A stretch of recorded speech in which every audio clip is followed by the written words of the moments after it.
एक भूत जिसने अपनी मौत की गुत्थी सुलझाने में पुलिस की मदद की थी। मृतक महिला को उसके पति ने बेहद शातिर तरीके से मार डाला था, लेकिन भूत ने सपने में आकर अपनी मौत के रहस्य से पर्दा खोल ही दिया। क्या है पूरी कहानी, चलिए आइए जानते हैं। अमेरिका में एक भूत ने अपनी मर्डर मिस्ट्री सुलझाने में पुलिस की मदद की थी।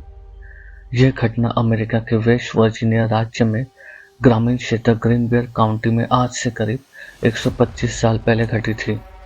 इस काउंटी में इरासमस एडवर्ड शू नाम का एक लोहार रहता था। उसकी 3 महीने पहले ही सिल्वा नाम की एक महिला के साथ शादी हुई थी। एडवर्ड ने अपने पड़ोस के एक लड़के को काम करने वाली जगह से घर भेजा ताकि वह देख सके कि उसकी नई नवेली पत्नी को बाजार से कुछ चाहिए तो नहीं।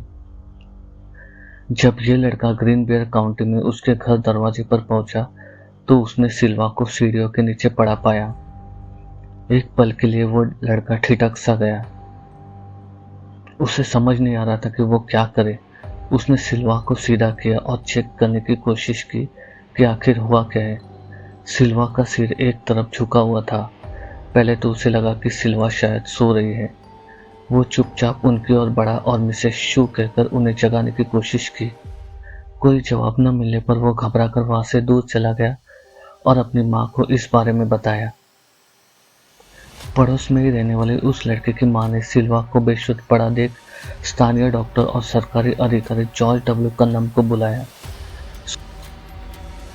सूचना देने के लगभग 1 घंटे तक कन्नम घटनास्थल पर नहीं पहुंचे, लेकिन तब तक एडवर्ड शू वहां पहुंच चुका था।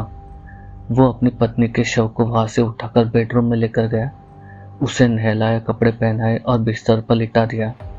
उसने अपनी पत्नी के मृत शरीर को एक ऊंचे कॉलर वाले कपड़े पहनाकर दफनाने के लिए तैयार किया और उसके चेहरे पर पर्दा डाल दिया। इस दौरान सरकारी अधिकारी और मौत के मामलों को देखने वाले स्थानीय डॉक्टर जॉर्ज डब्ल्यू कन्नम भी पहुंच गए। उन्होंने मृतक महिला के शरीर की जांच शुरू कर दी। उस दौरान पति एडवर्ड शू अपनी पत्नी के सिर को गोद में रखकर रोता रहा। जब कन्नम ने सिल्वा के सिर और गर्दन की जांच करने का प्रयास किया तो एडवर्ड शू नाराज हो गया और गुस्सा दिखाने लगा।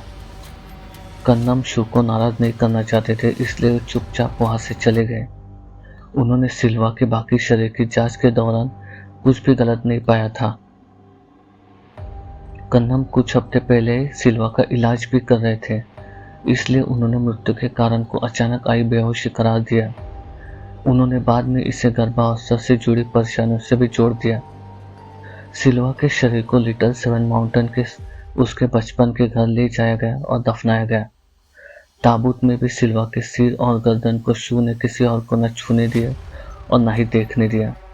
हालांकि उसके इस अजीब व्यवहार को लेकर वहां मौजूद लोगों में कोई शक पैदा नहीं हुआ।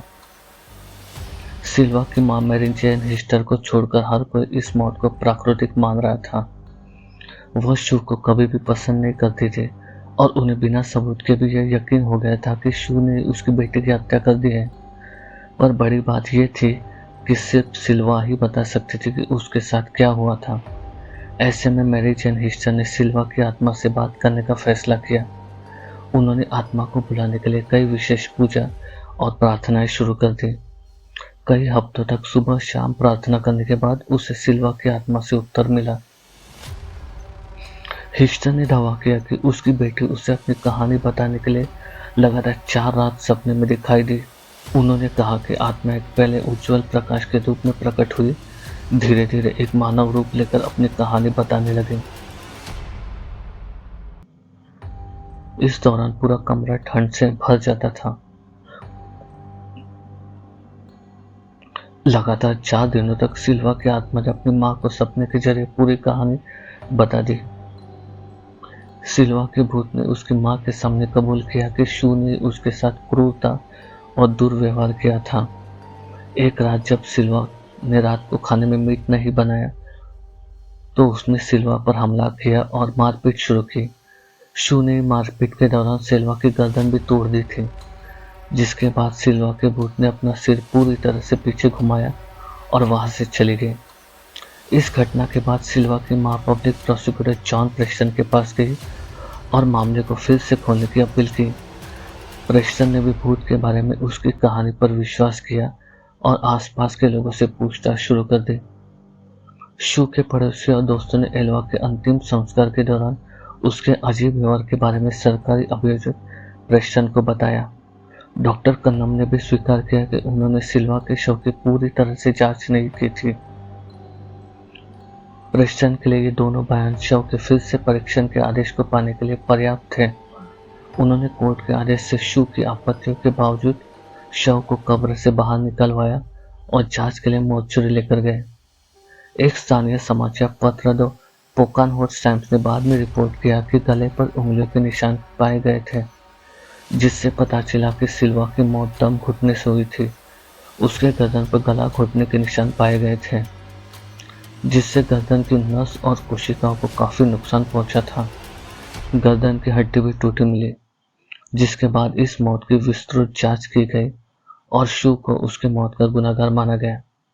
तो ऐसे उस महिला की भूत ने उसकी मौत की गुत्थी सुलझाई। इस कहानी में बस इतना ही।